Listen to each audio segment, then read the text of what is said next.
નમસ્કાર મિત્રો, સ્વાગત છે આપ સૌનું મળવા જેવા માણસ ટોક શોમાં. મિત્રો, કેટલાક માણસોને મળવું એટલે માત્ર વ્યક્તિને મળવું નહીં, પણ તેમના વિચારોને મળવું, તેમની લાગણીઓને સમજવી અને તેમની સફરમાંથી જીવનનો કોઈ અર્થ શોધવો. મળવા જેવા માણસમાં આપણે મળીએ છીએ એવી જ વિશેષ પ્રતિભાઓને, જેમણે પોતાની મહેનત, સર્જનશીલતા અને સંઘર્ષથી પોતાની આગવી ઓળખ ઊભી કરી છે. આજના આપણા મહેમાન ગુજરાતી ગઝલ ક્ષેત્રે એક જાણીતું નામ. શબ્દોને માત્ર લખતા નથી, પરંતુ શબ્દોમાં લાગણીઓનો જીવ રેડી દેતા કવિશ્રી ભાવિન ગોપાણી. તેમની ગઝલનો એક શેર સાંભળીએ.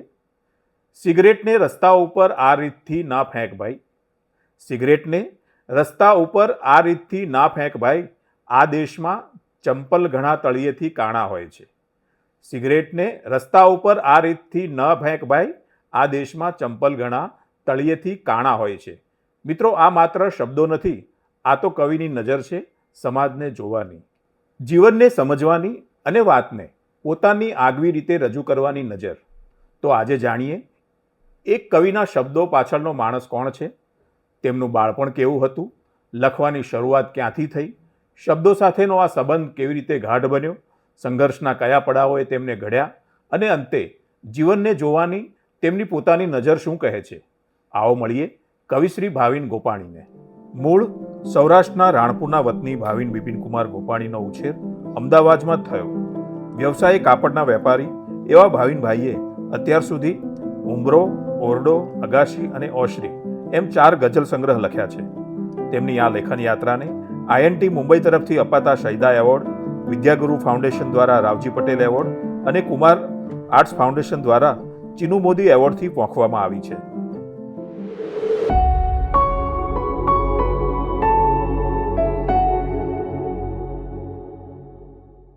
નમસ્કાર ભાવિનભાઈ, સ્વાગત છે આપનું મળવા જેવા માણસ ટોક શોમાં. આપે આપના કિંમતી શિડ્યુલમાંથી આ પ્રોગ્રામ માટે સમય આપ્યો એ બદલ આપનો ખૂબ ખૂબ આભાર. નમસ્કાર પ્રમોદભાઈ, નમસ્કાર દર્શક મિત્રો. આભાર તો મારે વ્યક્ત કરવાનો હોય કે મને તક આપી એક સંવાદની. ભાવિનભાઈ, આપણે તમારી સાથેનો વાર્તાલાપ શરૂઆત કરીએ. આ કવિતા લખવાના ક્ષેત્રમાં તમે કેવી રીતે આવ્યા અને કેટલા વર્ષો પહેલાં આપે આ શરૂઆત કરી? કવિતા લખવાનું ક્યારેય વિચાર્યું નહોતું. જ્યારે ભણતા હતા ત્યારે ગુજરાતીમાં પણ હું કાચો હતો.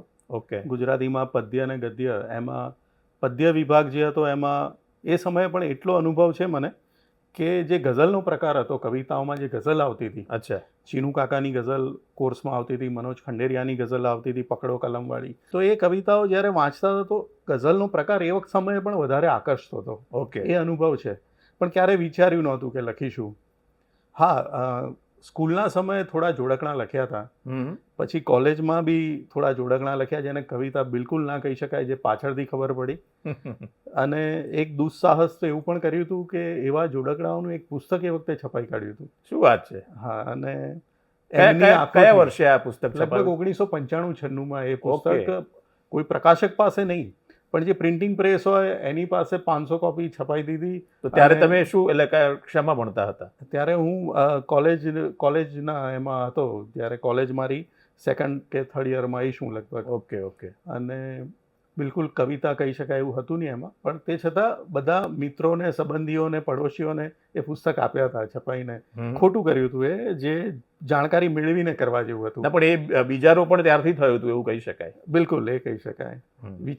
વિચારો ત્યારથી કવિતાના આવવા મળ્યા હતા, પણ એનું બંધારણ, એનું જે છંદ બંધારણ હોય ગઝલનું, એ પાછળથી 2011માં હું શીખવા પામ્યો. એ પણ સોશિયલ મીડિયા જ્યારે ફેસબુક અને વોટ્સએપ બધું એક્ટિવ થયું તો એમાં ઘણા બધા ઓનલાઈન મિત્રો મળ્યા.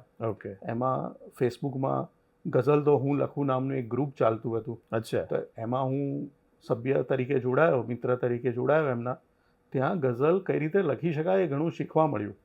પછી શનિ સભા, બુધ સભા, આમાં શીખવા મળ્યું. ભાવેશભાઈ, અનિલભાઈ, અમદાવાદના કવિ મિત્રો બધા, એમની સાથે પરિચય થયો, એમાં ઘણું શીખવા મળ્યું. પછી એટલે આમ કહી શકાય 2011 પછી કવિતા ગઝલ લખવાની શરૂઆત કરી. ઓકે. સાચી શરૂઆત 2011 પછી ગણો છો આપ. હા. હવે આપનું બાળપણ અને શિક્ષણ વિશે વાત કરીએ તો આપનું બાળપણ કેવી રીતે ગયું અને શિક્ષણ ક્યાં સુધી આપે મેળવ્યું? શિક્ષણ, હું કોમર્સ ગ્રેજ્યુએટ થયો. ઓકે. સજાનંદ કોલેજમાં મેં કોમર્સ ગ્રેજ્યુએશન પૂરું કર્યું. અને શિક્ષણમાં એવું હતું કે હું બહુ હોશિયાર નહોતો, પણ મારે ફર્સ્ટ ક્લાસ આવી જતો હતો. 60% આસપાસ કાયમ આવી જાય. વાહ. 10માં 12માં TY સુધી મારે એ જળવાતું હતું. ક્લાસમાં એવું ના હોય કે હું એકથી ટોપમાં હોઉં, એકથી 5માં હોઉં, એવું ના હોય, પણ 12માં 15માં નંબર પર તો હું હોઉં કાયમ ક્લાસમાં 60-70 વિદ્યાર્થીઓની વચ્ચે. એ રીતનું એક પહેલેથી રહ્યું છે. ઓકે. કોમર્સ ગ્રેજ્યુએશન કર્યું, એકાઉન્ટ અને સ્ટેટ ને એ બધું શીખ્યા એ વખતે. અને બાળપણ જે હતું અમારું એ અલગ એ રીતે હતું કે પપ્પાના 3 ભાઈઓ, અમે એક જ ઘરમાં રહેતા હતા. ઓકે. એટલે આખા ઘરમાં લગભગ 16 થી 17 જણ. હા હા.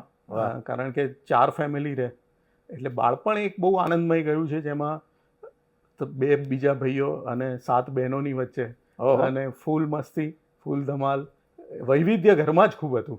ઓકે. અને એ રીતે ઉછેર થયો છે. એટલે બાળપણમાં એવો કોઈ સંઘર્ષ કે એવું કંઈ નથી રહ્યું ખાસ? ના, સંઘર્ષ નહીં. હા, સાધારણ પરિસ્થિતિ હતી, પણ સંઘર્ષ કોઈ નથી. ખૂબ આનંદમાં બાળપણ ગયું છે, રમતા રમતા ગયું છે. ઓકે. પછી આપનો વ્યવસાય વિશે વાત કરીએ છીએ. આપ કયા વ્યવસાયમાં છો અને એમાં શું હા, કરો છો આપ? અત્યારે હું કાપડ એટલે કે બાંધણીનો અમારો વેપાર છે. ઓકે. મણિનગર, અમદાવાદમાં મણિનગર વિસ્તારમાં 2 દુકાન છે. એમાં બાંધણી વેચીએ છીએ, સાડીઓ, ડ્રેસ મટીરિયલ, દુપટ્ટા. પણ આ વ્યવસાય પણ હું શરૂ કર્યો મેં 2003-04માં. ઓકે. એ પહેલાં મેં બેંકમાં જોબ કરેલી છે. હા હા. બેંકમાં કેશિયર તરીકે પણ હતો, અને જ્યારે મેં બેંકમાંથી રિઝાઇન કર્યું ત્યારે હું મેનેજર હતો. હમ. પણ કોઓપરેટિવ બેંક હતી, અને પછી ધંધો સેટ કરવાનું મન થયું અને એમાંથી નીકળ્યો હું. પણ એટલે ધંધો આપે જ સેટ કર્યો હા, કે પહેલાથી પરિવારનો ના, હતો? મારા ફાધર પણ જોબ કરતા હતા. અમારા ઘરમાં બધા જોબ કરતા હતા. ઓકે. અંકલ, મારા કાકા ને બધા. અને એ મેં 2003-04માં શોપ કરી એક. પછી બીજી શોપ થઈ, તો એ પછી ધીમે ધીમે એ કાપડના ધંધામાં આવ્યા. બાકી પહેલાં જોબ હતી. ઓકે. તો હવે કવિતા ઉપર આગળ વધીએ આપણે. તો કવિતાની આમ જો તમારા મતે શરૂઆત 2011થી થઈ, તો શરૂઆત કેવી રીતે કરી આપે? એમાં ક્યાં ક્યાં માર્ગદર્શન મળ્યું, શું તકલીફો પડી, શું સંઘર્ષ આવ્યા, એ થોડી વાત કરીએ. બિલકુલ. એમાં તો એવું થાય છે કે શરૂઆતમાં જ્યારે શીખવા જઈએ ને ત્યારે એક ગભરામણ તો અંદર હોય જ છે. કારણ કે આપણને એવી ઈચ્છા હોય કે આપણે આપણી ગઝલને રજૂ કરી દઈએ. હા. એક ગઝલ રચીએ તો એવું તરત ઈચ્છા થાય કે હું લોકો સુધી હા. મૂકું મારી ગઝલ. પણ ડર એ પણ લાગે કે આ ગઝલમાં ભૂલ શું શું છે. હા. મીટરની ભૂલ છે, રદીફ કાફિયામાં ભૂલ છે, મતલા મક્તામાં કંઈક એવી કંઈક ભૂલ, જોડણીની ભૂલ તો હોય જ. એ તો મારે હજુ બી થાય છે. અચ્છા. જોડણીની ભૂલ તો હું શબ્દકોશ લઈને નિવારું, એ રીતે હું મારી રીતે કરેક્શન કરું. પણ આવી બધી જે ભૂલ એ સમયે ખૂબ થતી હોય, જેમાં આપણે કોને પૂછવું એ પ્રશ્ન હોય. કારણ કે કોઈને જાણતા ન હોઈએ. પરિવારમાં હા. કોઈ સાહિત્ય સાથે જોડાયેલું હતું નહીં, ઓકે. મિત્રોમાં કોઈ હતું નહીં. એટલે ફેસબુકમાં શું થાય કે જ્યારે મેસેન્જરમાં કોઈને પ્રશ્ન પૂછીએ, પછી એનો જવાબ આવે કે ના આ બરાબર છે, પછી એ પોસ્ટ કરીએ, તો એ બધું એ વખતે થોડું સ્ટ્રગલ વધારે હતી. ઓકે. અને પછી ધીમે ધીમે મિત્રો થયા, ધીમે ધીમે મિત્રો સાથે વોટ્સઅપ પર વ્યવહાર થયા, તો એ બધું સરળ થતું ગયું. ઓકે. પણ એક સમય એવો હતો કે 2-2, 3-3 દિવસ સુધી આપણને જે પ્રશ્ન ઉદ્ભવ્યો હોય એનો જવાબ ના મળ્યો હોય આપણને. હા હા. એટલે એની રાહ જોઈએ, પછી આપણને કોન્ફિડન્સ આવે કે ના આ બરાબર લખ્યું છે, આ બધું બરાબર જઈ રહ્યું છે, પછી એ આગળ એમાં વધી શકાય. તો બુધ સભામાં અને શનિ સભામાં આપ ક્યારથી જાઓ છો ને એમાં કોનું માર્ગદર્શન મળ્યું? 2012-13માં હું શનિ સભામાં જવાનું ચાલુ કર્યું. બુધ સભામાં એ વખતે ધીરુભાઈ પરીખ હતા, હા. જે એના અધ્યક્ષ હતા. બુધ સભામાં ચીનુ કાકા, શનિ સભામાં ચીનુ કાકા હતા. અને કનોરિયા આર્ટ સેન્ટરમાં એ વખતે શનિ સભામાં મિત્રો ભેગા થતા હતા. એટલે ચીનુ કાકા પોતે તો માર્ગદર્શન આપે જ, સાથે સાથે બધા મિત્રો હોય, ભાવેશભાઈ, અનિલભાઈ, મધુભાઈ, ઘણા બધા મિત્રો, જે તે સમયના જયંતભાઈ. એમાં જે ચર્ચા થાય ગઝલ પર, એમાં ખ્યાલ આવે કે શું સારું છે ને શું નબળું છે, ક્યાં Okay. ભૂલ છે ને ક્યાં સુધારવા જેવું છે. એ પ્રમાણે ધીમે ધીમે ઘણું શીખવા મળ્યું. ઘણા મિત્રો, અને આજની તારીખમાં પણ આજે બી ત્યાં શીખીએ છીએ. Okay. આજે પણ એવું તો છે નહીં કે શીખવાનું ક્યારે પતવાનું નથી.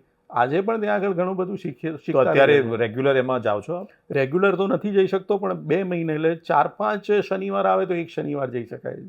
ઓકે. રેગ્યુલર નથી જવાતું. તો હવે ચીનુ કાકા છે નહીં, તો એનું સંચાલન કોણ કરે અત્યારે છે? શનિ સભામાં મિસ્કિન સાહેબ આવે, ઓકે. અને વાહ. એમની તબિયત સારી હોય તો એ નિયમિત આવે. હમ. ક્યારેક એમને તબિયતનો ઇસ્યુ હોય કે ઘરે મહેમાન હોય કે ક્યાંક કાર્યક્રમમાં બહાર ગયા હોય તો એ રજા પાડે, બાકી આવતા હોય. શરૂઆતની જે આપની રચનાઓ છે, તો એમાં તમને જે આમ થોડું પેલું રેકોગ્નિશન મળ્યું હોય એવી કઈ રચના તમારી પહેલી?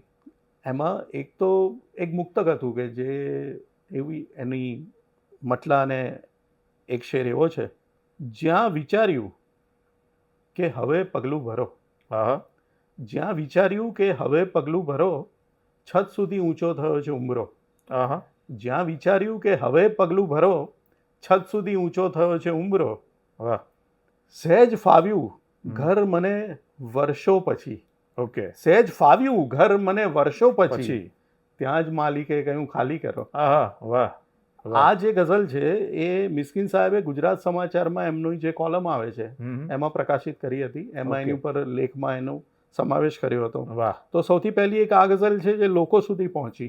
ઓકે. અને બીજી એક વાતમાં એક શેર અને એક મતલબ એવો છે કે જેના કારણે હું મિત્રો સુધી પહોંચી શક્યો. હમ. મારે ભાવેશભાઈ સાથે પરિચય એના ઉપરથી થયો હતો. ઓકે. માનવી જે લાગતો બહેરો હતો, અચ્છા. માનવી જે લાગતો બહેરો હતો, પીટનારો એ જ ઢંઢેરો હતો. વાહ, ક્યાં બાત હે. માનવી જે લાગતો બહેરો હતો, પીટનારો એ જ ઢંઢેરો હતો. ડૂબતાને હું બચાવી લેત પણ, હમ. ડૂબતાને હું બચાવી લેત પણ પણ. હાથમાં અફસોસ કેમેરો હતો. આહા. વાહ. વાહ. તો વોટ્સઅપ ઉપર અમારે આ મતલા અને આ શેર પરથી ભાવેશભાઈ સાથે મારે પરિચય થયો હતો, કવિ ભાવેશ ભટ્ટ સાથે. ઓકે. અને પછી ઘણું બધું એમની પાસેથી પણ શીખવા મળ્યું. કયા વર્ષમાં ભાવેશભાઈ સાથે મુલાકાત થઈ અથવા લગભગ પરિચય થયો? 2012. ઓકે. ત્યારે ભાવેશભાઈ આમ હા, એસ્ટાબ્લિશ. ત્યારે મેં એમની સાથે પરિચય થયો એ પહેલા ઓનલાઈન એક મુશાયરામાં જ જોયા હતા, ઓકે. સાંભળ્યા હતા. એક તોફાની તાંડવ કરીને અમદાવાદનું તોફાની ત્રિપુટી, સોરી તાંડવ નહીં, હમ. તોફાની ત્રિપુટી કરીને અમદાવાદમાં એક ગ્રુપ મિત્રોનું ચાલતું હતું. એ લોકો એક મુશાયરો યોજ્યો હતો જેમાં ભાવેશભાઈ, અનિલભાઈ, વિવેક કાણે, ઘણા બધા મિત્રો, ચંદ્રેશ મકવાણા, નારાજ, આ લોકોનો એક મુશાયરો હતો. હમ. અને એની અંદર મેં ભાવેશભાઈને સાંભળ્યા હતા. ઓકે. અને પછી પરિચય પછી થયો. અચ્છા, તો ધીરે ધીરે તમારી આ સફર આગળ વધતી જાય છે. પણ આ તમારું જે ક્ષેત્ર છે એમાં સંઘર્ષ કેવો છે? કેવા પ્રકારનો સંઘર્ષ છે? સંઘર્ષ તો દરેક ક્ષેત્રમાં હોય છે, એવો છે જ. અને ખાસો સંઘર્ષ કરતાં બી એવું કહી શકાય કે આમાં સર્જનાત્મકતા જરૂરી છે. હમ. કંઈક નવું આપવું પડે, ઓકે. કંઈક નવું લખવું પડે, નવું વિચારવું પડે. અટકી જઈએ તો પછી, કારણ કે આ સાહિત્યનું ક્ષેત્ર જે તમારી ઓળખાણ, તમારે આમાં સ્થાયી થવું છે તો નિયમિત કંઈક ને કંઈક આપતા રહેવું પડે તો તમારી Okay. હાજરી પુરવાર થાય. પછી એનું એ જ તમે અમુક રચનાઓ કર્યા પછી જો ઘણા મિત્રો એવા પણ છે કે જે અમુક રચના પછી એમનું સર્જન અટકી ગયું છે, હમ. તો એની એ રચના લોકો સુધી પહોંચે, નવું મળે નહીં. બરાબર એમાં છે. કવિને પણ નુકસાન થાય અને એક જોતા સમાજને બી નુકસાન એ છે કે એમને નવું સાહિત્ય એક સારા સર્જક પાસેથી નથી મળી રહ્યું. બરાબર છે. બરાબર છે. હવે તમારા લેખનની પ્રોસેસ વિશે જાણવું છે, તો તમારી લખવાની પ્રોસેસ શું છે? શરૂઆતમાં એવું હતું કે જ્યારે મારા પહેલા 2 ગઝલ સંગ્રહ પ્રકાશિત થયા, ઉંબરો અને ઓરડો, ત્યારે ઝડપ ઘણી હતી લખવાની. હમ. ઝડપ બિલકુલ જરૂરી નથી, એવું બરાબર છે નહીં કે ઝડપ હોવી જોઈએ. પણ એ વખતે એવું થતું હતું કે અઠવાડિયામાં હું 2-3 ગઝલ અથવા તો મહિનામાં 5-1 ગઝલ સર્જન મારું થઈ જતું હતું. ઓકે. અત્યારની પરિસ્થિતિ એવી છે કે એ ગતિ ઘટી ગઈ છે. હમ. અત્યારે મહિનામાં 1 કે 2 ગઝલ થઈ શકે છે, એ ફેર પડ્યો છે.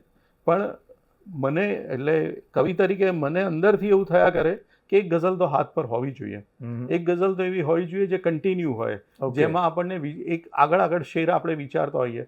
સાવ એવું ના હોવું જોઈએ કે આપણા હાથ ઉપર કોઈ રચના જ નથી કે જેને આપણે Okay. મુકમ્મલ કરવાની બાકી છે. એક એવી રચના હોવી જોઈએ કે જે મુકમ્મલ કરી રહ્યા છીએ આપણે, અને એનો વિચાર જ્યારે બી ફુરસદનો સમય હોય, વાહન હમ. ચલાવતા હોઈએ, ક્યાંક આરામથી બેઠા હોઈએ, તો એમાં એ તરફ જવાનું મન થાય, એમાં આગળ કોઈ નવો શેર કહેવાનું મન થાય. એટલે આ એક સતત પ્રક્રિયા છે. સતત પ્રક્રિયા છે. તો તમારું લખવાનો લગાવ કઈ બાજુ રહ્યો છે? અથવા તો કારણ કે ઘણીવાર દરેક કવિની કંઈક વિશેષતા હોય છે, કોઈ અમુક વિષયો ઉપર લખતા હોય, કોઈ કરંટ ઉપર લખતા હોય, તો આપનો લગાવ અથવા તો આપનું કઈ બાજુ ઢોળાવ રહ્યો છે? ઘણીવાર એવું થાય, કોઈ એવી ઘટના ઘટે, કોઈ એવો અનુભવ થાય તો એની ઉપર શેર કહેવાનું મન થઈ જાય. હા. એ જે ઘટના હોય એને શબ્દોમાં વણીને રજૂ કરવાનું મન થઈ જાય, એ તો થાય જ છે. પણ એ સિવાય જ્યારે આપણે પ્રદીપ કાફિયા આપણને મળ્યા છે, એક મીટર મળ્યું છે, જમીન મળી છે, ત્યારે આપણે જવાનું છે દિશા શોધવા, તો મારો ઝુકાવ હંમેશા પ્રેમ અને ઉદાસી તરફ વધારે રહ્યો છે. ઓકે. તમે મારી ગઝલમાંથી પસાર થશો તો ઉદાસી અને પ્રેમ આ બંને જોવા મળશે. બંનેમાં ઘણી રચનાઓ મળશે. અચ્છા, ઘણી વખતે એવું જોવા મળતું હોય છે કે કવિની પોતાની અમુક વેદનાઓ અથવા પોતાની સાથેના બનેલી ઘટનાઓ એના લેખનમાં જોવા મળે, એની અસર એના લેખનમાં જોવા મળે. તો આપનામાં કંઈ એવું છે? બિલકુલ એવું થાય. ઘણા શેર એવા હોય જે જીવેલા હોય, હા ઘણા એક્ઝેક્ટલી. શેર એવા હોય જે આપણે જીવેલા હોય,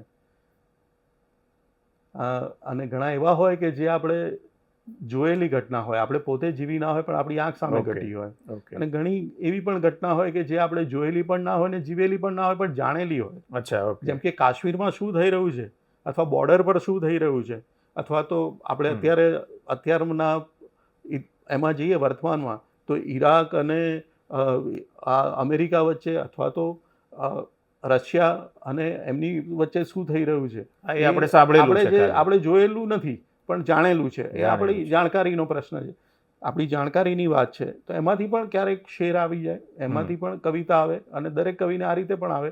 ત્રણેયમાંથી કોઈ પણ રીતે આવી શકે. બરાબર છે. કલ્પના છે એ બી થઈ શકે, અને હકીકત છે એ જ્યારે પ્રત્યક્ષ હોય તો પણ થઈ શકે. જેમ કે તમે મારા પરિચયમાં જે શેર બોલ્યા, હા. સિગરેટ વાળો, તો અમે બધા મિત્રો જે તે સમયે એક જગ્યાએ સાંજના સમયે બેઠા હોઈએ જ્યાં ગલ્લો હતો. હમ.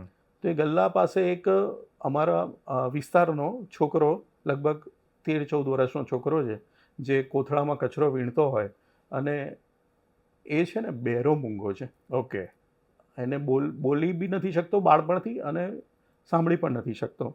હવે એ આવ્યો તો ત્યાં આગળ, અને કચરા વીણતા વીણતા કોઈએ ફેંકેલી સિગરેટ ઉપર એનો પગ પડ્યો, હા. અને અમે એ જોયું કે આમ એકદમ ઉછળ્યો એવા, કારણ કે એના પગમાં ચપ્પલ હતા જ નહીં. મેં Okay. તો એ કલ્પના એવી કરી છે કે બરાબર છે. ચપ્પલ કાણા હોય છે, પણ એના તો પગમાં ચપ્પલ જ નહોતા. ઓકે. તો આ મારી જોયેલી ઘટના હતી જે મને શેર કહેવા માટે ખેંચી ગઈ. વાહ. તો વાહ. આવું ઘણીવાર બનતું હોય.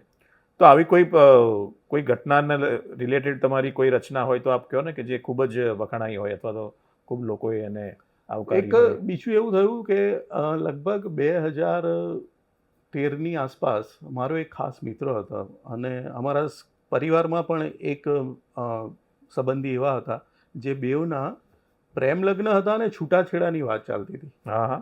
તો એમની સાથે મારે 13B પ્રમાણે એ લોકો છૂટા થવાનું નક્કી કર્યું હતું. હમ. તો એ મિત્ર સાથે અને એક બીજા સંબંધી સાથે વારંવાર અમદાવાદ ફેમિલી કોર્ટમાં જવાનું થાય. ઓકે.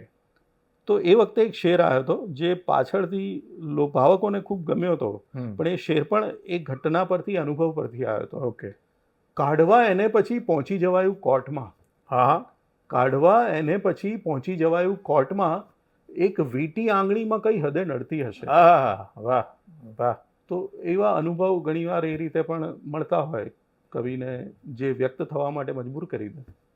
અચ્છા, આપની જાણીતી રચનાઓ કે આપને ખૂબ દાદ મળતી હોય એવી કેટલીક રચનાઓ આપણે સાંભળવી છે, અને પછી આપને ગમતી રચનાઓ પણ સાંભળવી છે. તો આપની જાણીતી કે જે ખરેખર આપને ખૂબ જ દાદ મળતી હોય, ખૂબ જ લોકો સામેથી ડિમાન્ડ કરતા હોય મુશાયરામાં, એવી કેટલીક રચનાઓ આપ સંભળાવો. એક તો મુક્તક કહું તમને, હમ. ના કશે પહોંચી શક્યા, હા હા. હાંફી ગયા ને એટલે. હા હા. વાહ. ના કશે પહોંચી શક્યા, હાંફી ગયા ને એટલે, ને અમે હાંફી ગયા, બેસી ગયા ને એટલે. હા હા. વાહ. ના કશે પહોંચી શક્યા, હાંફી ગયા ને એટલે, ને અમે હાંફી ગયા, બેસી ગયા ને એટલે. મન અગર મક્કમ હશે પહોંચી શકાશે ક્યાંય પણ. હા હા. મન અગર મક્કમ હશે પહોંચી શકાશે ક્યાંય પણ. આ બધું બોલી શકો પહોંચી ગયા ને એટલે. એટલે બરાબર છે. સફળ થયેલા માણસો વધારે આ પ્રકારની સલાહો આપતા હોય છે બધાને. 2 ઘડી ઓછી પડી, હા. આખી સદી ઓછી પડી. હા. 2 ઘડી ઓછી પડી, આખી સદી ઓછી પડી, જીવવા બેઠા એ સૌને જિંદગી ઓછી પડી. હા. વાહ. 2 ઘડી ઓછી પડી, આખી સદી ઓછી પડી, જીવવા બેઠા એ સૌને જિંદગી ઓછી પડી. મેં ઘણા ઉત્સાહ સાથે ફૂલ આપ્યું જેમને. હા. મેં ઘણા ઉત્સાહ સાથે ફૂલ આપ્યું જેમને, એમને એ ફૂલમાં પણ પાંખડી ઓછી પડી. હા. વાહ કવિ વાહ. આવતા હતા કે પછી પાછા જતા હતા, બેવ રીતે એ જ કાયમ ફાવતા હતા. હા હા. આવતા હતા કે પછી પાછા જતા હતા, બેવ રીતે એ જ કાયમ ફાવતા હતા. જેટલું પાણી કદી પીતા નથી એ, જેટલું પાણી કદી પીતા નથી એ, એટલાય આંસુ ક્યાંથી લાવતા હતા. વાહ વાહ. તે છતાં પણ એમના ચંપલ ઘસાયા, હમ. તે છતાં પણ એમના ચંપલ ઘસાયા, આમ તો કાયમ હવામાં ચાલતા હતા. હા. વાહ વાહ. તમે પૂછ્યો નહીં રસ્તો, હમ. તમે પૂછો તો હું કહું ને. હા હા. તમે પૂછ્યો નહીં રસ્તો, તમે પૂછો તો હું કહું ને. મને કંઠસ્થ છે નકશો, તમે પૂછો તો હું કહું ને. વાહ. તમારો મિત્ર આ પહેલા રહી ચૂક્યો છે મારો મિત્ર. હા હા, એટલે તમારો તમને ખબર છે મિત્ર- બધી એના વિશે. તમારો મિત્ર આ પહેલા રહી ચૂક્યો છે મારો મિત્ર, એ રહેશે ક્યાં સુધી અખણો, તમે પૂછો તો કહું ને. વાહ. આ બધી મુશાયરામાં નિયમિત રજૂ કરતા હોઈએ એવી કવિતા છે. અને એક ગઝલ કહું તમને, જે હમણાં મુશાયરામાં રજૂ કરીએ છીએ, અને એ પણ ઘણા લોકો એની ફરમાઈશ કરતા હોય છે. વાહ. એક ખોટી દિશામાં વળે તો તો જીવ જીવ બળે બળે છે. છે. વાહ. એક ખોટી દિશામાં વળે તો જીવ બળે છે, ને જેને ને તેને મળે તો તો જીવ જીવ બળે બળે છે. છે. વાહ. એક ખોટી દિશામાં વળે તો જીવ બળે છે, ને જેને ને તેને મળે તો જીવ બળે છે. મસ્તક અને મરજી તો છે એના જ, હા. છતાં પણ મસ્તક અને મરજી તો છે એના જ, છતાં પણ કમજોર ખભા પર ઢળે તો તો જીવ બળે છે. વાહ. આ કારણે વહેવા દીધા છે આંસુ વહ્યા તો, હમ. આ કારણે વહેવા દીધા છે આંસુ વહ્યા તો, જો રક્તમાં પાણી ભળે તો તો જીવ જીવ બળે છે. બળે છે. કેવી રીતે જોઈ શકું ઓગળતી પ્રતિભા, હા હા, કેવી રીતે જોઈ શકું ઓગળતી ઓગળતી પ્રતિભા. પ્રતિભા, હા હા, અહીંયા તો બરફ ઓગળે તો તો જીવ જીવ બળે છે. બળે છે. વાહ વાહ કવિ. શ્વાસોને ધુમાડાની હવે ટેવ પડી ગઈ, હમ. શ્વાસોને ધુમાડાની હવે ટેવ પડી ગઈ, ક્યારેક કશું ના બળે તો જીવ તો બળે. જીવ હા. બળે છે. વાહ. એવી રીતે જડમૂળથી બદલાય છે ઈચ્છા, હમ. એવી રીતે જડમૂળથી બદલાય છે ઈચ્છા, ક્યારેક તો ઈચ્છા ફળે તો જીવ તો બળે. જીવ બળે છે. વાહ વાહ વાહ વાહ વાહ વાહ. દુઃખ દર્દ ઉદાસીથી હું ઈચ્છું એ રહે દૂર, અચ્છા, ઓકે. દુઃખ દર્દ ઉદાસીથી હું ઈચ્છું એ રહે દૂર, દૂર એ મારી ગઝલ સાંભળે તો જીવ તો બળે છે. જીવ બળે છે. વાહ વાહ વાહ કવિ વાહ. એટલે આ બધી રચના એવી છે જે નિયમિત મુશાયરામાં પઠન કરતા હોઈએ છે. એક નવી રચના કહું, જે મુશાયરામાં પઠન કરવાની નથી થતી, ઓકે. પણ મને ગમે છે અને કદાચ તમને પણ ગમે. જી. મળ્યું છે જ્યારથી ખાલીપણું હમ હમ. સંકોચ રાખે છે. ઓકે. મળ્યું છે જ્યારથી ખાલીપણું સંકોચ રાખે છે, ટકોરા ઝીલવામાં બારણું સંકોચ સંકોચ રાખે રાખે છે. છે. વાહ. મળ્યું છે જ્યારથી ખાલીપણું સંકોચ રાખે છે, ટકોરા ઝીલવામાં બારણું વાહ સંકોચ રાખે છે. વાહ. ખબર નહીં બહાર ને ભીતર છે એના કામ ધંધા શું, હા હા. ખબર નહીં બહાર ને ભીતર છે એના કામ કામ ધંધા ધંધા શું, ગલી સ્વાગત કરે ને આંગણું સંકોચ રાખે છે. હા હા. વાહ. ખબર નહીં બહાર ને ભીતર છે એના કામ ધંધા શું, વાહ વાહ વાહ. ગલી સ્વાગત કરે ને આંગણું સંકોચ રાખે છે. બચાવું હાથ અગ્નિથી તો અગ્નિ ચૂમવા આવે, અચ્છા. બચાવું હાથ અગ્નિથી તો અગ્નિ ચૂમવા. ચૂમવા આવે, ને શેકું હાથ હમ હમ. ત્યારે તાપણું સંકોચ રાખે છે. હા હા હા. વાહ વાહ. બચાવું હાથ અગ્નિથી તો અગ્નિ ચૂમવા આવે, ને શેકું હાથ ત્યારે તાપણું સંકોચ રાખે છે. સમજદારીનો જ્યારે થાય ટૂંકા ઓરડામાં જન્મ, હમ. સમજદારીનો જ્યારે થાય ટૂંકા ઓરડામાં જન્મ, ખુલીને ઝૂલવામાં પારણું સંકોચ રાખે છે. વાહ વાહ. સમજદારીનો જ્યારે થાય ટૂંકા ઓરડામાં જન્મ, અચ્છા. ખુલીને ઝૂલવામાં પારણું સંકોચ રાખે છે. મિલાવું હાથ તો ભેટી પડે છે હસ્તરેખાઓ, ઓહો. મિલાવું હાથ તો ભેટી પડે છે હસ્તરેખાઓ. હસ્તરેખાઓ, પરંતુ હાથમાંનું છૂંદણું હમ હમ. સંકોચ સંકોચ રાખે રાખે છે. છે. વાહ વાહ. બધું સારું જ છે એવું કહીને સ્મિત આપ્યું, પણ બધું સારું જ છે એવું કહીને સ્મિત આપ્યું, પણ જખમ સંતાડવામાં ઓઢણું સંકોચ રાખે છે. વાહ વાહ વાહ કવિ વાહ. મળ્યું છે જ્યારથી ખાલીપણું સંકોચ રાખે છે, ટકોરા ઝીલવામાં બારણું સંકોચ સંકોચ રાખે છે. વાહ, બહુ સરસ. ઘણા બધા કવિઓનું જોયું છે કે એમનું બધું તખલ્લુસ રાખે છે, હા, તો આપનામાં એવું કંઈ તખલ્લુસ દેખાતું નથી આપની રચનામાં, એનું શું બિલકુલ કારણ? તખલ્લુસ નથી. ઘણા સમયથી તમે એક એવો ટ્રેન્ડ હમણાં કદાચ અભ્યાસ કરશો અથવા જોશો તો મળશે એવું કે હમણાંના કવિઓ ઓછું રાખે છે તખલ્લુસ. ઓકે. એક સમય હતો જ્યારે બધા ખૂબ રાખતા હતા, અને એ સમય એવો પણ હતો કે એક એનાથી મોહર લાગતી હતી કે એક શેરમાં એમની દસ્તખત આવી ગયું એવું લાગે, હા હા. જેનાથી ખબર પડે કે આ ગઝલ એમની છે. હમ. કારણ કે વાયા પહોંચતા ઘણીવાર એવું થાય કે હા એ ગઝલ કોની છે એ એક ઓળખાણ પણ ઊભી થાય, એના માટે પણ તખલ્લુસ જરૂરી હતું. બરાબર કવિને છે. પોતાનો પરિચય આપવાની એક તક મળતી હતી એક શેરમાં. પણ હવે સોશિયલ મીડિયામાં કેવું છે કે કોની ગઝલ છે જાણવું પણ સરળ થઈ ગયું. સરળ છે. હા, લોકો હવે એ રીતે દરેક સોશિયલ મીડિયામાં ફેસબુક ઉપર ડેટ સાથે પહેલી ગઝલ પોસ્ટ થઈ હોય તો એક પુરાવા તરીકે બી ક્યારેક કામ આવતી હોય છે કે જાણી શકાય કે આ Okay. ગઝલ આ કવિની આ દિવસે થઈ છે. તે પછી કોઈ બી કવિ એને એવું કે આ મારી છે તો એની પાસે પેલા પાસે એ પુરાવો હોય કે આ પણ એવું બને છે ખરું એવું ક્યારે? બને, બિલકુલ એવું બને છે. અચ્છા. સોશિયલ મીડિયામાં તો એવું ઘણું બને. હા એ વાત જુદી છે કે ઘણા કવિઓ આવું બનતું હોય તો બનવા પણ દે, કે એને Okay. બહુ ફેર ના પડે કે હા, બધા, કારણ કે બધા બરાબર. ઓળખે છે, બધા જાણે છે કે આ લાયક છે ને આ જ એ લખી શકે. હા કોઈ નવું આવીને એવું કહી દે કે આ મારી છે એવું થતું નથી આમ, કારણ કે એને એવો ખુલાસો આપવાની પણ જરૂર નહીં પડે. જે કવિને બધા જાણે છે, કવિની રચનાઓ બધા સુધી પહોંચેલી છે, પણ આવું તો બને છે, આવું બનતું જ રહે છે. અચ્છા, અનિલભાઈની પેલી રચના છે ને મિત્રો વિશેની, હા, તો તમારા મિત્રો કેવા છે? અરે મિત્રો જ મિત્રો છે અમારે. એટલે એવું છે કે સદનસીબે ઘણું મોટું મિત્ર વર્તુળ મળ્યું છે અને દરેક ક્ષેત્રના મિત્રો છે. હા અમે મણિનગરમાં રહીએ તો મણિનગરમાં દરેક સોસાયટી, દરેક ગલીમાં પરિચય હોય છે એમ, એવી હા, હા. મિત્રતા છે એમ. એટલે એક વિસ્તાર, આમ પણ મણિનગર એક એવો વિસ્તાર છે જે આમ અમદાવાદની અંદર હોવા છતાં અમદાવાદથી થોડો અલગ છે હમ. અને એક નગર જેવું છે જે, હા તો બધા એકબીજાને ઓળખતા હોય એટલે એક મિત્રતા ત્યાં ખૂબ જ છે. હમ. ઘણા બધા મિત્રો છે એવું થાય. અને મારું તો સદનસીબે અત્યારે સવારનો ને સાંજના 2-2 કલાક મિત્રો સાથે વીતે શું ધંધા વાત સિવાય. છે? હા, વાહ. અમે મિત્રો સવારે 11 થી 1 વાગ્યા સુધી બેઠા હોઈએ, Okay. સાંજે બી બેઠા હોઈએ 6 થી 8 વાગ્યા સુધી. તો 2-2 કલાક આ મિત્રોની વચ્ચે જાય એમ. મિત્રો તો શું ખૂબ વાત જ, સ્કૂલના મિત્રો, કોલેજના મિત્રો, સોસાયટીના મિત્રો, વિસ્તારના મિત્રો, સાહિત્ય ક્ષેત્રના મિત્રો, હા. ઘણા બધા મિત્રો. એટલે મિત્રોનો પ્રેમ ખૂબ મળ્યો છે. અને ઈશ્વરની સાહિત્ય કૃપાથી ક્ષેત્રમાં કોણ છે મિત્રો તમારા? અમદાવાદના બધા કવિ, ઓકે. આ વડીલો છે જેમના આશીર્વાદ છે. એક બહુ સારું વાતાવરણ છે અમદાવાદમાં. વડીલ કવિઓ જેમની પાસેથી ઘણું શીખવા મળ્યું એવા કવિઓ, મિસ્કિન સાહેબ, શુક્લા દાદા, હર્ષભાઈ, તુષાર શુક્લ, હાજી. પછી કૃષ્ણ દવે, ઘણા બધા. જલન સાહેબ હતા. હા. જલન સાહેબ પાસેથી બી જે તે સમયે ઘણું મળવાનું થતું હતું. ઘણી ચીનુ કાકા હતા. વાહ. તો એ લોકો હવે નથી, પણ આ બધા વડીલ કવિઓ છે અને એમની પાસેથી શીખવા મળ્યું. એવી જ રીતે મિત્રો પાસેથી શીખવા મળ્યું, જેમાં અનિલભાઈ, ભાવેશભાઈ, મધુભાઈ, અત્યારે નવી પેઢીમાં વિશાલ, વિરલ, હા. લવ, ઘણા બધા છે. જેમાં તાહા, ઉવેશ, ઘણા બધા નવી પેઢીના જે શનિ સભામાં નિયમિત આવે છે. ઓકે.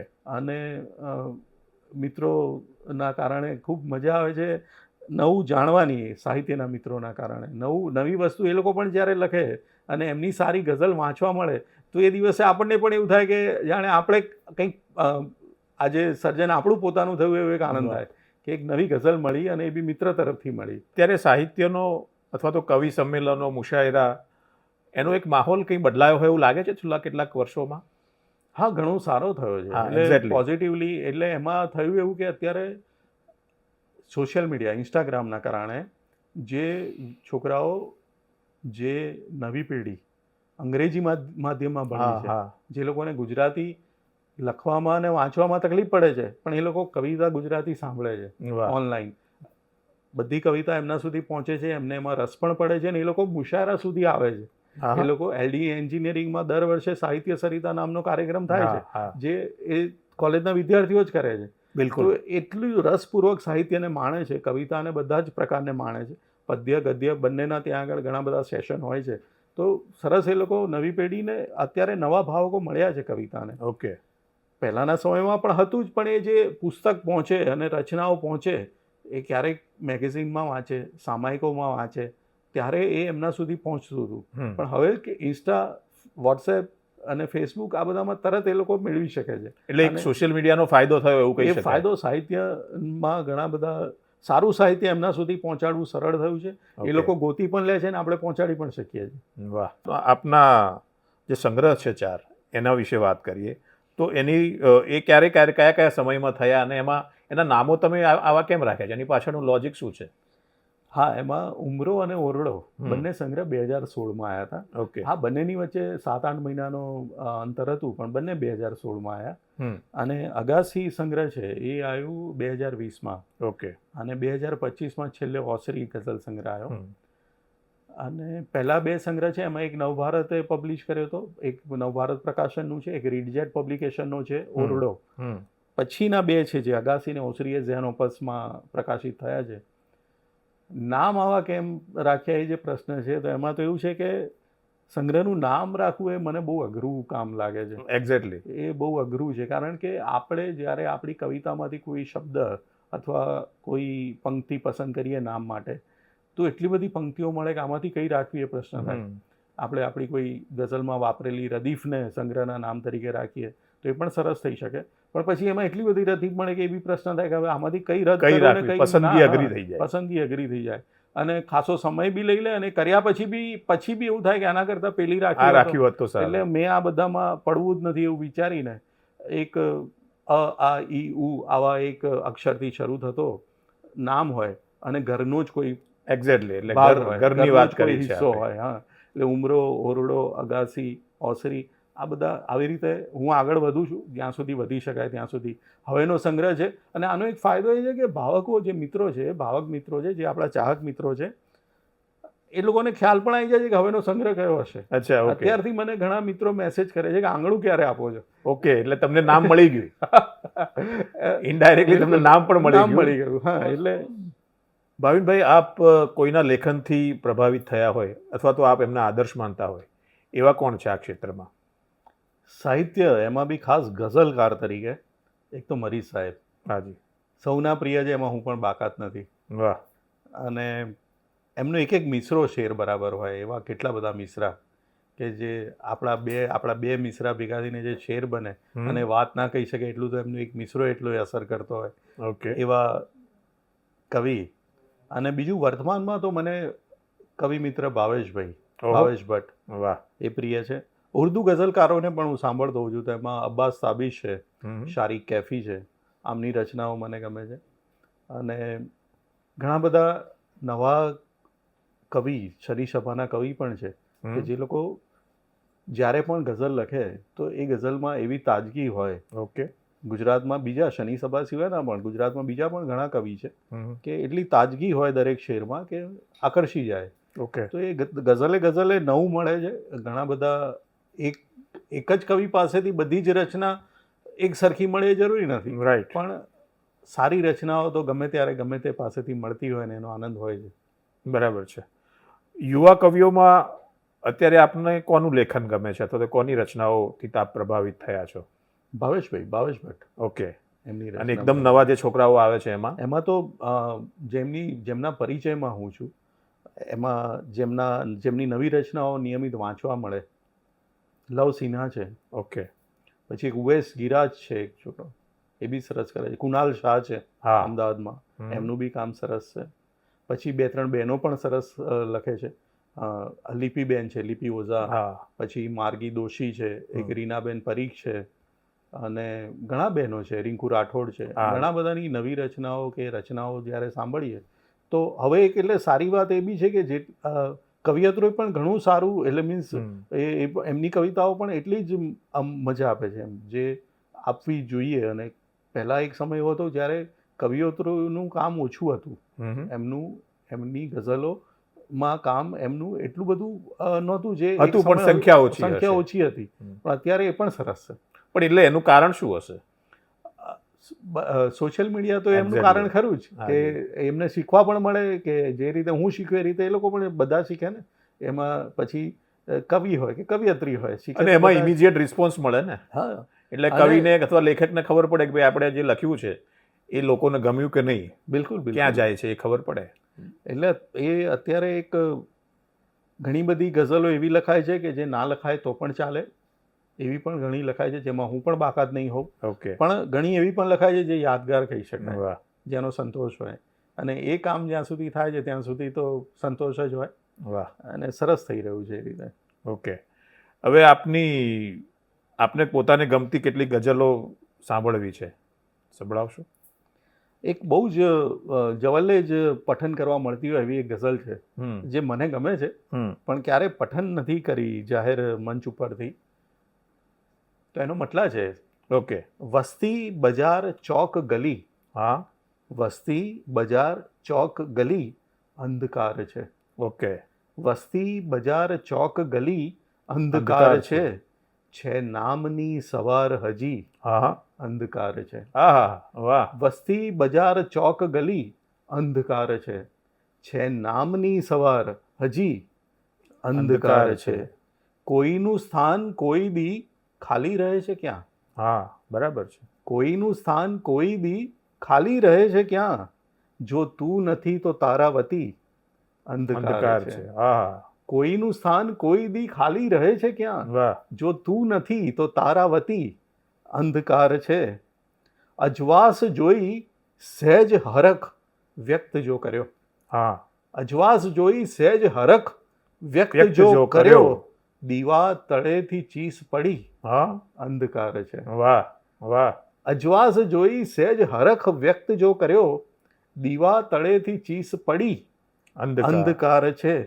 બે વાત સારી થાય તો વર્તાય રોશની.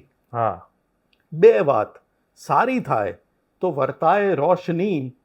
થોડું વધારે બેસ સખી અંધકાર છે. હા વાહ વાહ વાહ બે વાત સારી થાય તો વાહ. વર્તાય રોશની. થોડું વધારે બેસ સખી અંધકાર છે.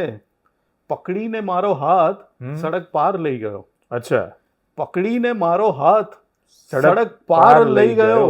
મેં અંધને જો જાણ કરી અંધકાર છે. આહા વાહ વાહ વાહ વાહ પકડીને મારો હાથ સડક પાર લઈ ગયો. લે. મેં અંધને જો જાણ કરી અંધકાર છે. માટે ચબરખી વાંચતા વર્ષો વહી ગયા.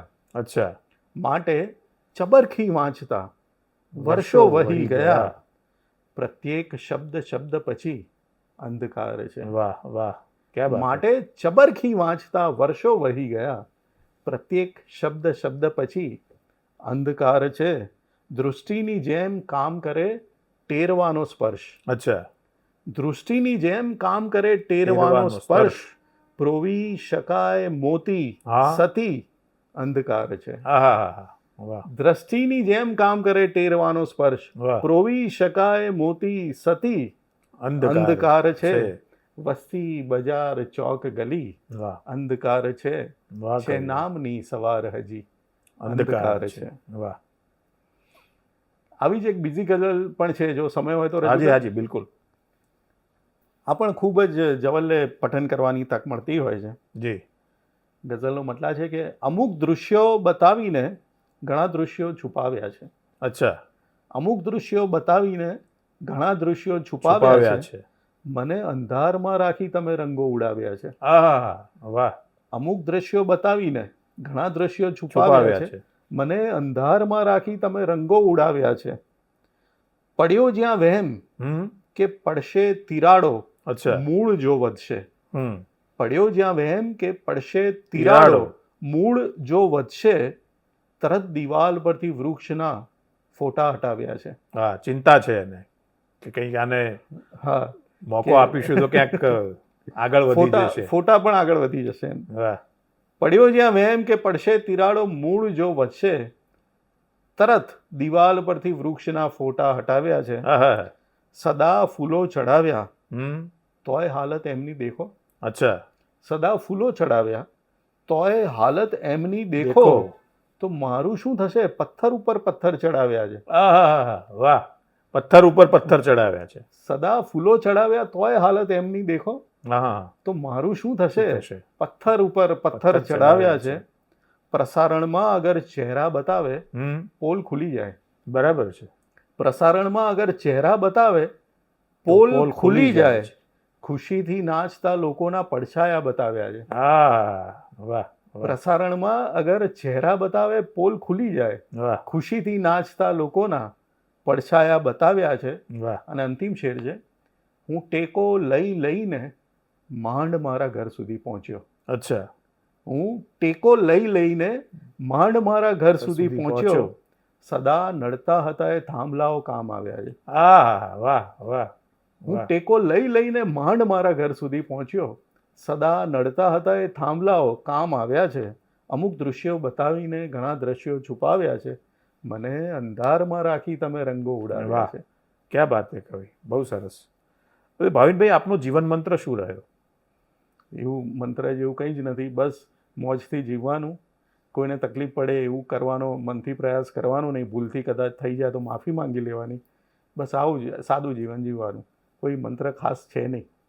અચ્છા, અત્યારે જે નવા છોકરાઓ છે, યુવાનો કે જે કંઈક નાનું મોટું લેખન કાર્ય કરી રહ્યા છે, તો એવા લોકોને તમે શું સલાહ આપશો? એમણે કેવી રીતે આગળ વધવું જોઈએ? વાંચન તો સૌથી જરૂરી છે. ઓકે. પહેલાં તો ઘણું બધું વાંચે, ઘણું બધું સાંભળે એ જરૂરી છે. અને લખવાનું અટકે નહીં. અચ્છા. ભલે કદાચ એવું બને કે સંતોષકારક સર્જન ના થઈ શકે, પણ જે થાય કરતા રહેવું. એમાંથી ને એમાંથી કંઈક નવો રસ્તો મળશે. ઓકે. સાવ એવું નહીં કે નથી આવતું તો નથી લખવું, કલમ મૂકી દેવી બાજુમાં, એવું નહીં કરવું. ઓકે. પ્રયત્ન કરતા રહેવું, કારણ કે એમાંથી જ આવશે નવો વિચાર આવશે. જો પ્રયત્ન ચાલુ હશે, ઘણા બધા ખોટા મિશ્ર આવી જશે, ખોટી પંક્તિઓ આવી જશે, એવું પણ હશે કે જે લખવાનો મતલબ નથી. પણ એ બધાની વચ્ચે કદાચ એક પણ જો યોગ્ય મળી જશે તો એનો બી સંતોષ ઘણો રહેશે. પ્રયત્ન કરતા જ રહેવાનું. અત્યારે ઘણા મિત્રો એવા છે કે જેમનું જે સારું સર્જી શકે છે, પણ ઘણા સમયથી એમની પાસેથી રચના નથી મળી અથવા તો ખૂબ ઓછી મળી છે. ઓકે. તો એમને એવી સલાહ કે વિનંતી આપવાનું મન થાય કે પ્રયત્ન કરતા રહે અને તમે સતત કરી શકો લખતા છો. રહો. તમે કરી શકો છો તો કરો એમ. કારણ કારણ કે એમનામાં એ સમજણ છે, એમનામાં એ આવડત છે, એ ગઝલને કવિતાને જાણે છે. એ કરશે તો થઈ શકશે. તો કરતા રહેવું જોઈએ. અમદાવાદમાં જે યુવાનો લખવાની પ્રવૃત્તિ સાથે સંકળાયેલા છે, તો એમને આને વધારે સમૃદ્ધ બનાવી હોય એમની કળાને, તો એના માટે સંસ્થાઓ અથવા તો એના માટે ક્યાં જવું જોઈએ? એ આપ જો આપને યાદ હોય અથવા આપ જાણતા હોય તો જરા કહો તો લોકોને એનાથી થોડું માર્ગદર્શન મળશે. એમને પહેલાં તો જો વાંચવું છે તો પુસ્તકો લેવા જ પડશે. પુસ્તકો તો કોઈ પણ લાઇબ્રેરીમાંથી એમને મળી જશે. ઘણા બુક ફેર થાય છે. કોર્પોરેશન બહુ સરસ બુક ફેર કરે છે. એમાં એમને સાહિત્યના એમને જે બી રસ છે, એમને ગઝલમાં રસ છે, ગીતમાં રસ છે, છાંદસમાં રસ છે, સાહિત્યના જે બી પ્રકારમાં રસ છે, ટૂંકી વાર્તાઓ ગમતી હોય ઘણાને, તો એ બધા પુસ્તક એમને બુક ફેર જેવી ઘણી બધી પ્રવૃત્તિ જે થઈ રહી છે એમાંથી મળી જશે. લાઇબ્રેરીઓ છે, અકાદમીની લાઇબ્રેરી હોય કે પરિષદની લાઇબ્રેરી હોય, એમાંથી પણ મળી જશે. તો એ લઈ શકશે અને વાંચી લે. બીજું એમને કદાચ સાંભળવા છે કવિઓને રૂબરૂ, તો દર મહિનાના પહેલા રવિવારે સદા સર્વદા કવિતા નામનો એક કાર્યક્રમ થાય છે પરિષદના હોલમાં.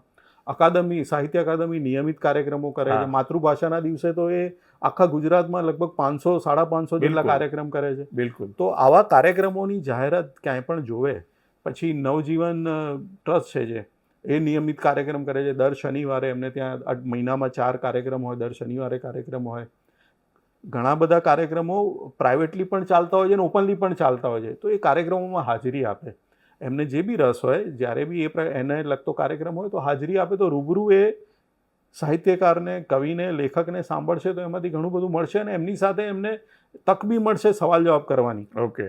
એમને કંઈ કન્ફ્યુઝન છે તો કાર્યક્રમ દરમિયાન જો એમને તક મળે અથવા તો પછી પણ મળી શકે, ગ્રીન રૂમમાં પણ મળી શકે, તો એમની શંકાનું સમાધાન થઈ શકે, માર્ગદર્શન મળી શકે. તો એ કાર્યક્રમમાં હાજરી આપે. અને દરેક શહેરમાં છે ને આ સાહિત્યકારો નિયમિત રીતે મળતા હોય છે. ઓકે. એક એ જાણી લેવાય. જેમ કે અમદાવાદમાં શનિ સભા, બુધ સભા, એક્ઝેક્ટલી હું એની જ વાત કરું તો છું. એવી રીતે એ દરેક શહેરના બહાર કોઈ રહેતા હોય, બરોડામાં અને બધે બી નિયમિત મિત્રો મળતા હોય છે. ભાવનગર હોય કે પછી કચ્છ હોય, અત્યારે ઘણી બધી જગ્યાએ બધા મિત્રો મળતા જ હોય છે. તો એ ક્યાં મળે છે, કેટલા વાગે મળે છે એ જાણીને ત્યાં જઈને હાજરી આપે તો એમાં ઘણું બધું શીખવા મળે. તો આ બધા રસ્તા છે કે એ રીતે. એટલે એમાં આગળ વધવું હોય તો થોડી પદ્ધતિસરની બિલકુલ તાલીમ કે માર્ગદર્શન લેવું જોઈએ. અને જે તમને જેનું લેખન ગમે છે એ જો તમને માર્ગદર્શન આપશે તો એ તમને સરળતાથી એ રસ્તો આગળ જવું બી તમને ગમશે. એ જ્યારે એ જ આપણને કોઈ બી કવિ ગમતો હોય ને કવિ જ્યારે તમને કહે કે હું આ રીતે મેં કર્યું છે, તું પ્રયત્ન કરી જો, તો એ પ્રયત્ન કરવાનું ગમશે એ રીતે એને પણ. અમદાવાદ નેશનલ બુક ફેરમાં તો દર વર્ષે વર્કશોપ બિલકુલ થાય છે, અલગ અલગ લેખન વર્કશોપ. રહીશભાઈ છે તો એમનું પુસ્તક છે ગઝલનું છંદોવિધાન, અને એ શિબિર પણ કરે છે. અને એમાં એટલા બધા ગઝલકારો તૈયાર થયા છે જેનો ગર્વ અને આનંદ બેવ હોય જ. બરાબર કે છે. ઘણા બધા નવા ગઝલકાર મળ્યા, નવા સાહિત્યકાર મળ્યા. અને નિયમિત વર્કશોપ બુક ફેર તો કરે છે અને એ પોતે પ્રાઇવેટલી બી કરે છે. અને કોઈ એમાં ચાર્જ પણ નથી હોતો. ઓપનલી પણ એ માણી શકાય, યુટ્યુબ પર જ માણી શકાય. અને એમનું પુસ્તક પણ છે. બરાબર રીતે થઈ શકે. અચ્છા, અમદાવાદ નેશનલ બુક ફેર છેલ્લા લગભગ 2012થી થાય છે. હા, તો આવા કાર્યક્રમોથી અથવા તો આવા ફેરથી શું ફાયદો થાય છે? અરે આનાથી એટલો વિશેષ ફાયદો થાય છે કે જેની કલ્પના આપણે વાત બી નહીં કરી શકીએ ઓકે. એવો ફાયદો થાય છે. કારણ કે મને પોતાને અનુભવ છે કે હું કવિ છું ને, એ મારી ગલીના બધા બાળકો નથી જાણતા. હા, અને ક્યારે એવું જણાવવાનું, કારણ કે એમનું કવિતા એમનો વિષય નથી, હજુ એ નાના બરાબર રમે છે. છે. બરાબર. પણ બુક ફેરમાં બાળકોને લગતી પ્રવૃત્તિ બહુ થાય છે. હા. તો એ બાળકો જ્યારે આ ફેરી બુક ફેરમાં આ વર્ષે આવ્યા હતા, હમ. તો એમણે ત્યાં આગળ હોર્ડિંગ્સ પર મારો ફોટો જોયો, તો એમણે હા. કીધું કે આ તો ભાવિન અંકલ છે. એમના મમ્મી પપ્પાને કીધું, તો ત્યારથી અમને ખબર પડી કે ભાવિન અંકલ કવિ છે. અને એ લોકો બુક ફેરમાં જઈને આવ્યા, તો એમને એક વાર તો ગયા, પણ પછી એમણે એવી જીદ પણ કરી કે અમારે ફરી ત્યાં જવું છે. વાહ. તો આ ફેરી તો બુક ફેર તમને કદાચ ખ્યાલ હોય તો એક્સટેન્ડ કર્યો હતો. હા, 3 દિવસ કારણ કે વધારે. એ બાળકોને પણ એટલી મજા આવી ત્યાં, કારણ કે એમને લગતી પ્રવૃત્તિ ખૂબ થાય છે. બરાબર છે. અને જ્યારે બાળ સાહિત્ય બાળકો સુધી પહોંચે તો સાહિત્યનું સિંચન તો ત્યાંથી શરૂ થશે ને. સાચી વાત છે. બુકફેરના બીજા કયા પ્રોગ્રામો અથવા તો બીજા કયા પ્રકલ્પો આપને ગમે છે અથવા તો એનાથી લોકોને ફાયદો થાય છે, એવું કંઈ? દરેક ટોક શો ઓકે. એ બહુ મજા આવે છે માણવાની. એમાં જ્યારે કોઈ પણ વિષય ઉપર વાત થાય, એમાં પછી ફિલ્મો હોય કે આપણી રંગભૂમિ હોય હમ. કે લોકગીતો હોય હા. કે જે ભૂલાઈ ચૂકેલા અમુક જે મરસિયા કહી શકાય અથવા તો લગ્ન ગીતો છે, હમ. આવી વાતો પર પણ બુક ફેરમાં જ્યારે ચર્ચા કરે છે કોઈ, હા. તો આવું માણવા નહીં મળે, આવું માણવા ક્યાં મળે એમ. એટલે બરાબર આ છે. એ જે મજા છે. તો અમુક વિષયો એવા છે કે જે ભૂલાઈ જતા હોય પણ એ સામે આવે અને જેમાં ઘણું જાણવા મળે, એ બરાબર મોટો છે. લાવો છે. ભાવિકભાઈ, હવે આપની સાથેનો વાર્તાલાપ આપણે અહીંયા પૂરો કરીએ છીએ. આપે આપનો કિંમતી સમય આપ્યો એ બદલ આપનો ખૂબ ખૂબ આભાર. આપની કલમ આમ જ ગુજરાતી સાહિત્યને સમૃદ્ધ કરતી રહે અને આપના શબ્દો અનેક હૃદય સુધી પહોંચતા રહે એવી શુભેચ્છાઓ. ખૂબ ખૂબ આભાર. ધન્યવાદ. ખૂબ ખૂબ આભાર. મને પણ ખૂબ મજા આવી આપની સાથે સંવાદ કરીને. મિત્રો, આજે આપણે મળ્યા એક કવિને, એક સર્જકને અને સૌથી મહત્વનું એક મળવા જેવા માણસને. આવા જ પ્રેરણાદાયી મહાનુભાવો સાથેની મુલાકાતો જોતા રહેજો મળવા જેવા માણસમાં. ફરી મળીશું એક નવી વ્યક્તિ સાથે, એક નવી સફર સાથે અને જીવનની એક નવી પ્રેરણાદાયી વાત સાથે. નમસ્કાર. જય હિન્દ. જય જય ગરવી ગુજરાત.